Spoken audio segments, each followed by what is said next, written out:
Hablábamos en nuestro programa anterior acerca del rey Josías y vimos que Dios lo usó de una manera maravillosa.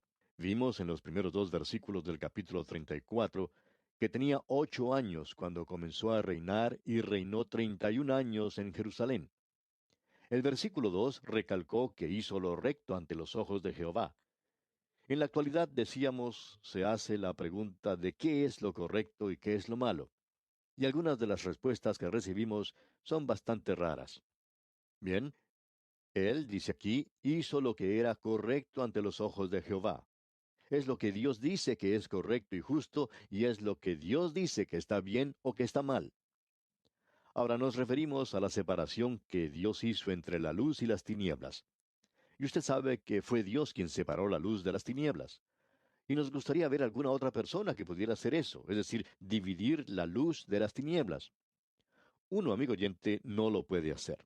Usted y yo podemos ir a una habitación y encender la luz. Esa habitación estaba tan oscura que no se podía ver nada. ¿Y qué sucedió cuando nosotros encendimos la luz? Pues la oscuridad salió de alguna manera. Nosotros no la podemos dividir, no podemos hacer una línea y decir, de este lado está la luz y de aquel lado está la oscuridad.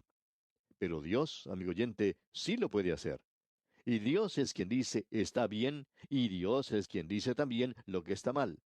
Y dice aquí que él, es decir, Josías, hizo lo recto ante los ojos de Jehová. Y luego nos dice que a los 8 años de su reinado, aquí en el versículo 3, o sea, cuando tenía 16 años de edad, dice el versículo 3, a los 8 años de su reinado, siendo aún muchacho, comenzó a buscar al Dios de David su padre. Y a los 12 años comenzó a limpiar a Judá y a Jerusalén de los lugares altos, imágenes de acera, esculturas e imágenes fundidas. Ahora este joven, a la edad de solo 16 años, comenzó a buscar a Dios. Hemos dicho antes y lo volvemos a repetir, este movimiento que uno puede observar en el día de hoy, y no lo llamamos avivamiento, pero es seguro que es un movimiento espiritual. En su mayor parte está entre los jóvenes, aunque no está limitado nada más que entre ellos, pero sí está teniendo lugar entre ellos. Y lo más sorprendente es que no está ocurriendo dentro de la iglesia, sino en muchos lugares fuera de la iglesia. Y en realidad está ocurriendo alrededor del mundo. Y usted puede ver por muchas partes una gran cantidad de jóvenes, matrimonios jóvenes también, que están interesados en la palabra de Dios. Ahora, cualquiera que nos escucha sabe que somos un poco anticuados y que simplemente enseñamos la palabra de Dios. No tenemos ningún truco. No estamos aquí para entretener a las personas. Hay personas que piensan que la Biblia es entretenimiento y a veces estoy de acuerdo. Pero no estamos intentando usar ningún otro método, sino simplemente enseñar la palabra de Dios. Y estamos viendo a estos jóvenes matrimonios, venir y ubicarse en cualquier lugar para poder escuchar, y en cualquier parte donde hemos estado está ocurriendo lo mismo. Y ese es el movimiento que está ocurriendo en nuestros días. Es decir, quieren conocer más de la palabra de Dios, de la Biblia. Eso no es algo extraño. Allá en los días de Josías, este joven de 16 años comenzó a estudiar la palabra de Dios y eso era algo fuera de lo común.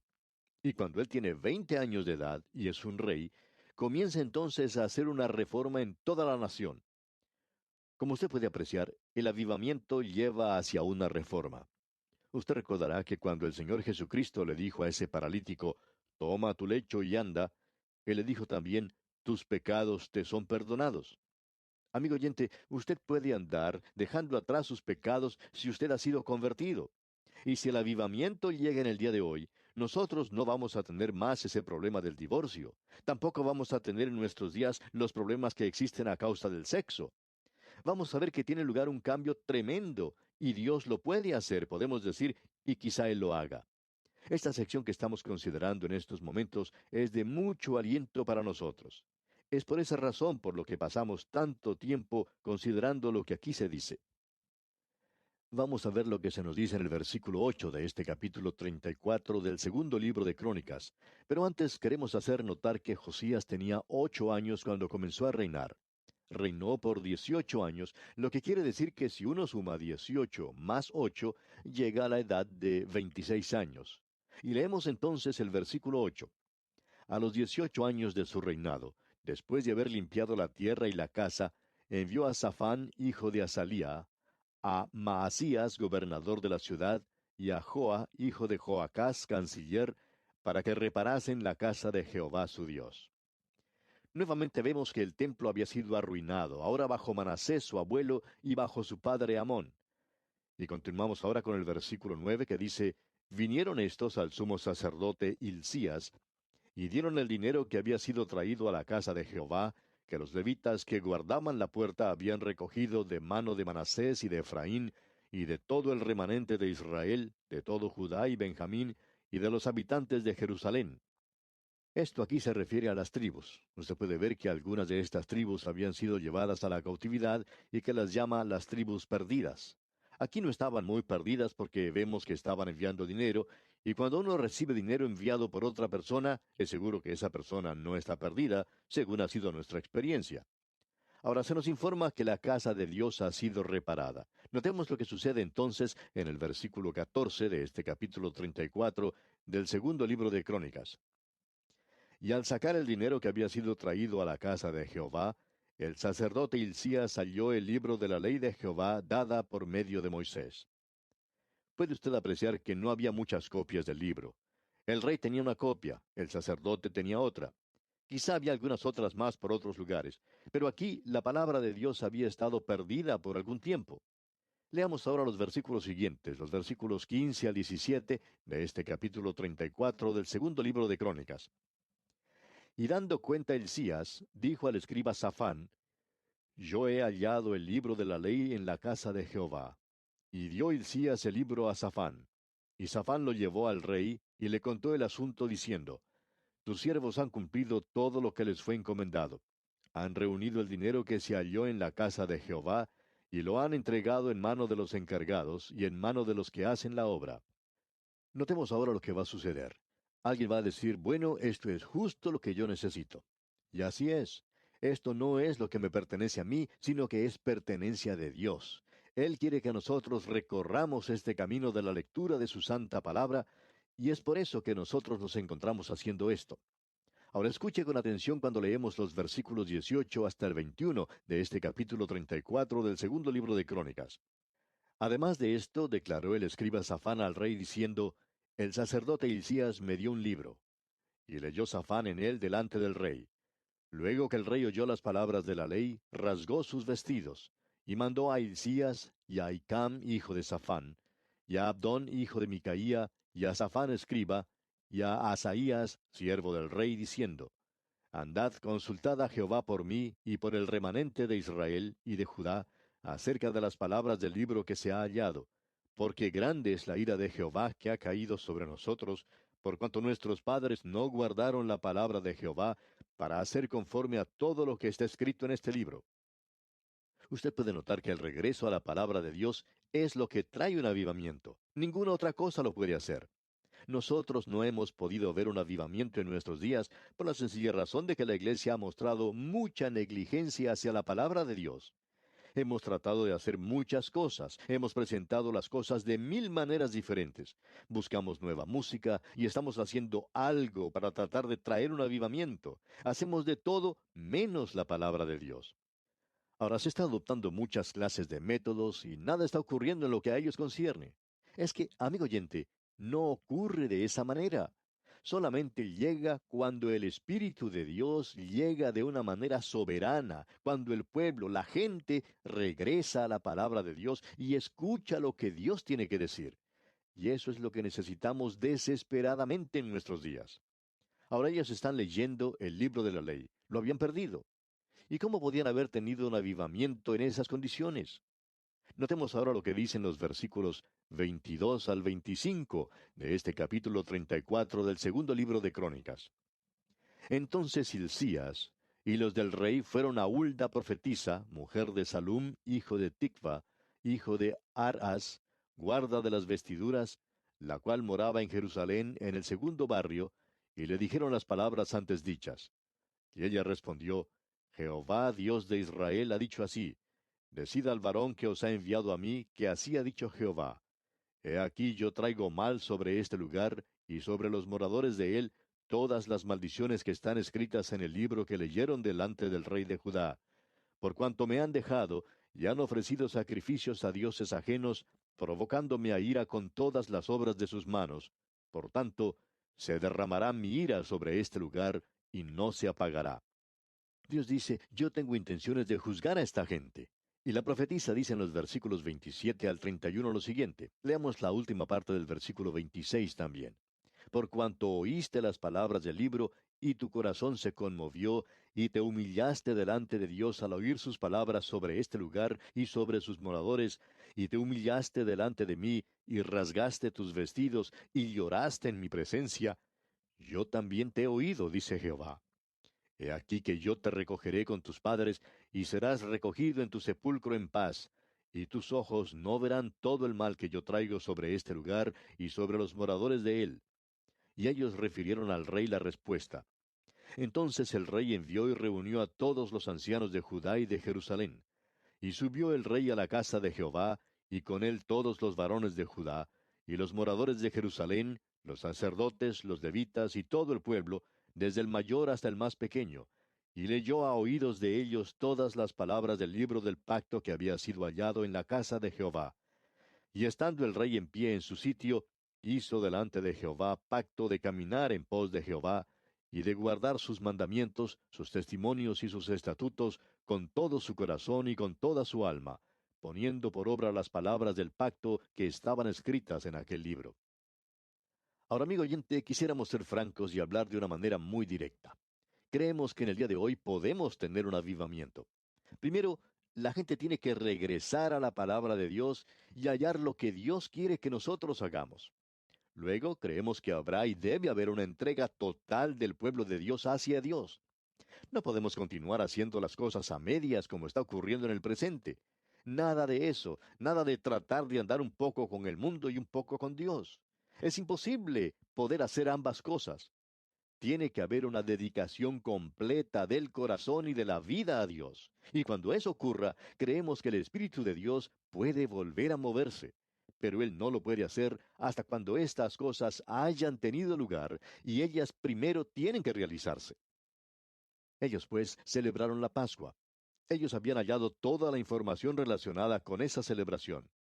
Y es que tiene que haber obediencia a Dios, amigo oyente. Y la Pascua habla de la muerte de Cristo. Hay que darse cuenta, amigo oyente, que tiene que haber una redención hecha por nuestros pecados y que Cristo debe ser ensalzado. Llegamos ahora a la muerte de este hombre Josías. Aún para un hombre tan devoto como este, hay lugar para cometer un error. Todos los seres humanos lo hacen. Ahora, ¿qué fue lo que sucedió? Se nos dice en el capítulo 35, versículos 17 y 18, lo siguiente. Y los hijos de Israel que estaban allí celebraron la Pascua en aquel tiempo, y la fiesta solemne de los panes sin levadura por 7 días. Nunca fue celebrada una Pascua como esta en Israel desde los días de Samuel el profeta, ni ningún rey de Israel celebró Pascua tal como la que celebró el rey Josías, con los sacerdotes y levitas, y todo Judá e Israel, los que se hallaron allí, juntamente con los moradores de Jerusalén. Esto fue algo maravilloso, pero ¿qué fue lo que pasó? Bueno, leamos lo que dice aquí el versículo 20 de este capítulo 35 del segundo libro de Crónicas. Después de todas estas cosas, luego de haber reparado Josías la casa de Jehová, Necao, rey de Egipto, subió para hacer guerra en Carquemis junto al Éufrates, y salió Josías contra él. Ahora Josías debió haberse quedado en casa. Él no tenía nada que hacer en una guerra como esta, pero se fue a Megiddo, ¿y qué fue lo que le sucedió en ese lugar? Leamos los versículos 23 y 24 de este capítulo 35 del segundo libro de Crónicas. Y los flecheros tiraron contra el rey Josías. Entonces dijo el rey a sus siervos, Quitadme de aquí, porque estoy gravemente herido. Entonces sus siervos lo sacaron de aquel carro, y lo pusieron en un segundo carro que tenía, y lo llevaron a Jerusalén, donde murió. Y lo sepultaron en los sepulcros de sus padres. Y todo Judá y Jerusalén hicieron duelo por Josías. Ahora notemos lo que dice el versículo siguiente, el versículo 25. Y Jeremías se endechó en memoria de Josías. Todos los cantores y cantoras recitan esas lamentaciones sobre Josías hasta hoy, y las tomaron por norma para endechar en Israel, las cuales están escritas en el libro de lamentos. Aquí llega a su fin el avivamiento. ¿Y qué es lo que ocurre? Bueno, tenemos que decir esto rápidamente. Joacás llega al trono y reinó por 3 meses y fue muy malo. Tuvieron que quitarlo de ese lugar. El rey de Babilonia, Nabucodonosor, llega a luchar contra esa tierra. Y luego Joacín llega a ser el rey. Este reinó por un total de 11 años. Le sigue en el trono su hijo Joaquín, quien reinó por 3 meses. Él no duró mucho tiempo. Luego Sedequías llega al trono y reina por 11 años. Este fue el último rey. Ahora Nabucodonosor está llamando a la puerta. En realidad él hizo mucho más que eso. Derribó la muralla y quemó a Jerusalén. Ellos fueron llevados entonces cautivos a Babilonia. Y aquí tenemos la explicación de Dios. ¿Puede usted escuchar lo que Dios dice? Prosigamos leyendo ahora el versículo 15 del capítulo 36, el último capítulo de este segundo libro de Crónicas. Y Jehová el Dios de sus padres envió constantemente palabra a ellos por medio de sus mensajeros, porque él tenía misericordia de su pueblo y de su habitación. Ellos habían rechazado a los profetas y estaban viviendo en tiempo prestado. Y Dios habría estado obrando bien si los hubiera mandado a la cautividad unos 100 años antes. A veces pensamos si nuestras naciones no estarán viviendo en tiempo prestado. ¿Cuánto más podremos dudar? Bueno, para la nación de Israel el tiempo llegó y ya no hubo más remedio. Hay épocas, amigo oyente, cuando las naciones llegan a ese punto. Pero no solo eso, sino que por 490 años ellos no habían observado el año sabático, es decir, no dejaban descansar la tierra. Dios había dicho que uno no podía cultivar de esa manera. Ellos pensaban que se habían salido con la suya, pero no pudieron hacer eso. ¿Por qué? Por 490 años sí lo hicieron. Y ahora Dios dice, bueno, ahora yo voy a hacer descansar la tierra por 70 años. Y esa es la razón por la cual ellos tuvieron que salir por un período de 70 años. Usted puede ver, amigo oyente, que Dios no permite que el hombre se burle. Allá en su carta a los Gálatas, capítulo 6, versículo 7, nos dice el apóstol Pablo, no os engañéis, Dios no puede ser burlado, pues todo lo que el hombre sembrare, eso también segará. Para finalizar este segundo libro de Crónicas, digamos que ahora se decreta la reedificación del templo. Leamos los versículos 22 y 23 de este capítulo 36. Mas al primer año de Ciro, rey de los persas, para que se cumpliese la palabra de Jehová por boca de Jeremías, Jehová despertó el espíritu de Ciro, rey de los persas, el cual hizo pregonar de palabra y también por escrito por todo su reino, diciendo, Así dice Ciro, rey de los persas, Jehová, el Dios de los cielos, me ha dado todos los reinos de la tierra, y él me ha mandado que le edifique casa en Jerusalén, que está en Judá. Quien haya entre vosotros de todo su pueblo, sea Jehová su Dios con él, y suba. Y hablaremos más de este decreto en nuestro estudio del libro de Esdras. Y así, amigo oyente, concluimos nuestro estudio de este segundo libro de Crónicas. Dios mediante, en nuestro próximo programa, pasaremos al Nuevo Testamento para comenzar nuestro estudio de la primera epístola del apóstol San Pablo a los Corintios. Le invitamos, pues, a sintonizarnos. Hasta entonces, que las bendiciones del Altísimo sean con usted en todo instante, es nuestra ferviente oración.